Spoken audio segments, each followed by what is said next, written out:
Today on Tardy Productions, I'm going to show you guys a quick and easy way to put Harley shocks on your Yamaha Bolt. Honestly, any bike. Harley shocks on any bike.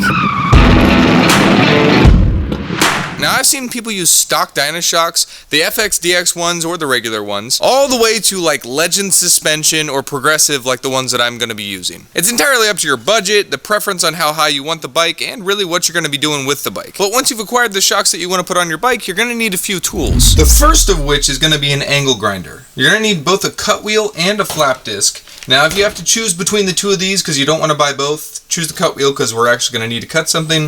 This is going to be more for cleaning it up.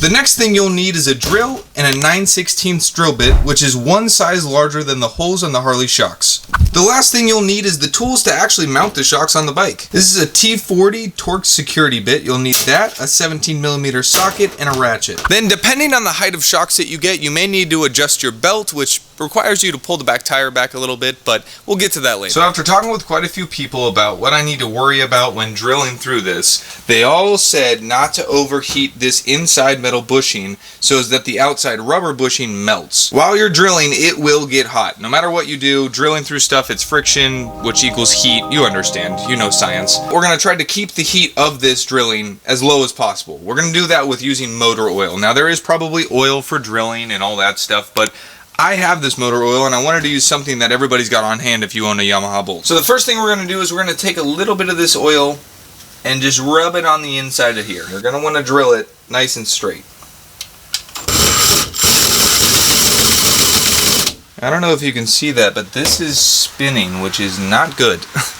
So give me 1 second. So after looking at these bushings a little bit more, I don't know if you can see, but right there is a little seam. And I think this will come out if I kind of twist it with some pliers. So let me put you back on the tripod and I'm going to get some pliers.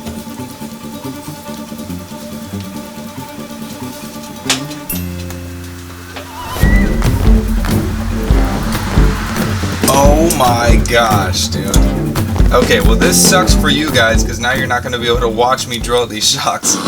Relax, I'm still going to teach you how to drill out the shocks. There's no reason to panic. Don't you, hey, stop, don't exit off this video. Don't do it. Instead of having to cut this with the angle grinder and drill this out, I literally just slipped out those sleeves and I'm ready to mount these on my Bolt. Well, I never really expected it to be that simple, so I'm kind of ahead of schedule. So we're just going to throw them on the bike now and then I'll explain to you guys in a minute how exactly to drill out your shocks. So, 1 second.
Well, it turned out freaking nice. I literally could not have asked them. What's going on with the focus here? 1 second. I could not have asked that to work out better. They turned out freaking amazing. Because the progressives didn't work out, I have a stock pair of Harley Sportster shocks right here that have the solid bushing in the middle and they're a little bit too wide. So the process is straightforward. It's really, really simple. You take your shock, you hold it down or you secure it in some way, and then you just take your drill bit and you run it in the center of this. Now remember to use oil because this isn't going to be a quick process. You want to take it slow. You don't want to melt this rubber bushing. That's a huge thing.